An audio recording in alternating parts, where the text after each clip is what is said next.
A ver, el dinero es una de las invenciones más raras y poderosas que hemos creado. Es una completa paradoja, ¿no? No te lo puedes comer, no te da abrigo, en sí mismo no vale nada, excepto por el valor que nosotros como sociedad decidimos darle. Y con esa idea tan simple, domina nuestro mundo entero. Así que vamos a desentrañar su increíble historia. Para entender de verdad su poder, hagamos un pequeño experimento mental, un poco drástico. Imagínense que mañana nos despertamos y el dinero ya no existe. Así, de la nada. Ni billetes, ni tarjetas, ni cuentas de banco. El sueldo, los ahorros, el valor de todas las cosas, ¡puf!, desvanecido en un instante. El mundo tal y como lo conocemos se paralizaría por completo. Bien, empecemos por el principio. Antes del dinero, el mundo funcionaba con el trueque, que es básicamente un sistema de intercambio directo. Era simple, ¿no? Se cambiaban bienes y servicios. Yo te doy trigo por tu carne, tú me das herramientas por mi pescado o leche por ropa. Suena lógico, pero tenía un problema de fondo que lo hacía terriblemente ineficiente. Y aquí está el meollo del asunto. El trueque exigía algo que los economistas llaman la doble coincidencia de deseos. ¿Qué significa eso? Pues que ambas personas tenían que querer exactamente lo que la otra ofrecía, y en el mismo momento. Como vemos aquí, si un granjero con gallinas necesitaba zapatos, pero el zapatero no quería gallinas sino trigo, pues simplemente no había trato. Esto frenaba el comercio y el crecimiento de las civilizaciones de una forma radical. La solución, aunque no era fácil de encontrar, era bastante obvia. Hacía falta crear algo, cualquier cosa en realidad, que todo el mundo aceptara como valioso. Una especie de estándar universal que sirviera como intermediario en cualquier tipo de intercambio. Y así comenzó la búsqueda que cambiaría la historia para siempre. Esta necesidad nos lleva de cabeza a la primera gran revolución del dinero. Las civilizaciones de todo el mundo empezaron a experimentar, a buscar ese objeto perfecto que pudiera, por fin, resolver el gran problema del trueque. Y los primeros intentos fueron de lo más creativos, ¿eh? Se usaron conchas marinas, bloques de sal, que por cierto de ahí viene la palabra salario, hojas de té, granos de cacao e incluso ganado. Pero la mayoría de estas cosas tenían fallos evidentes. El ganado no se podía dividir para compras pequeñas, la sal se deshacía con la lluvia y las conchas, bueno, las podías encontrar en la playa. Sencillamente no servían del todo bien. Con el tiempo y a base de prueba y error, se descubrió que cualquier forma de dinero exitosa tenía que cumplir con 4 reglas de oro. Tenía que ser duradero para que no se echara a perder, transportable para poder llevarlo de un lado a otro, divisible para hacer pagos de cualquier tamaño y, quizás la más importante de todas, escaso, para que mantuviera su valor en el tiempo. Y resultó que solo había un tipo de material que cumplía con todas estas condiciones a la perfección: el metal. Específicamente, el oro y la plata.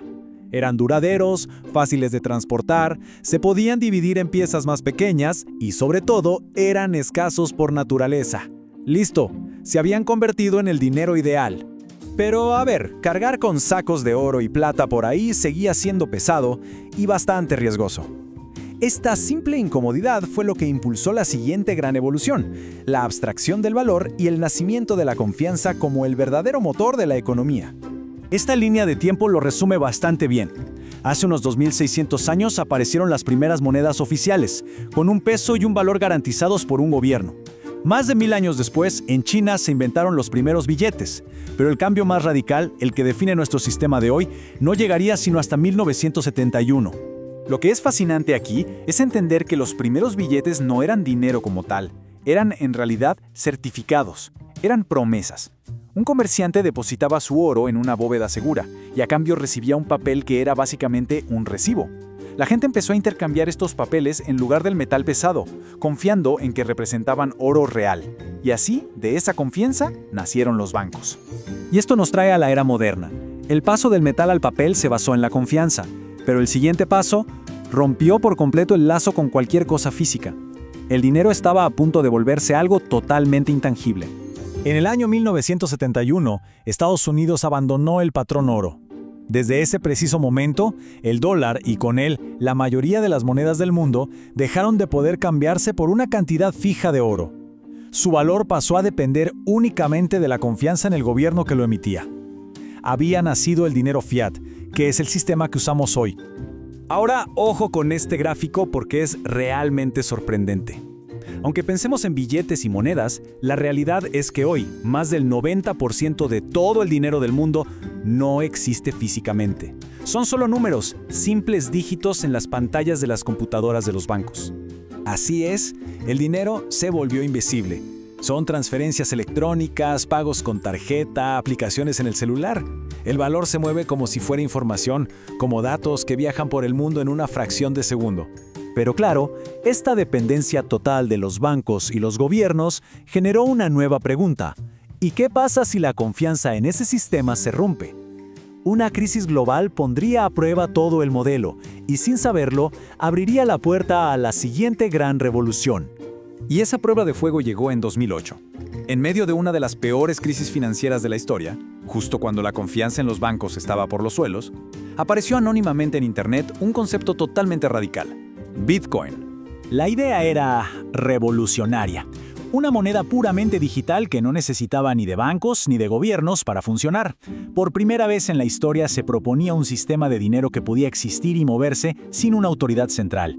La confianza ya no estaba puesta en una institución, sino en la matemática y la criptografía de una red global y descentralizada.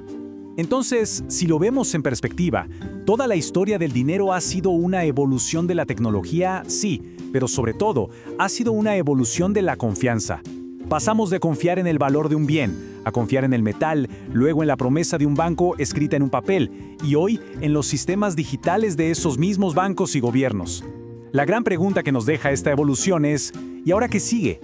Al final del día, la conclusión es esta. No importa si es una concha, una moneda de oro, un billete o un código en una computadora. El dinero no es el objeto en sí, es un acuerdo social.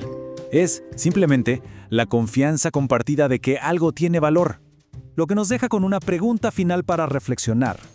Si la esencia del dinero es la confianza, y la tecnología no para de cambiar la forma en que confiamos los unos en los otros, ¿en qué o en quién vamos a depositar nuestra confianza mañana?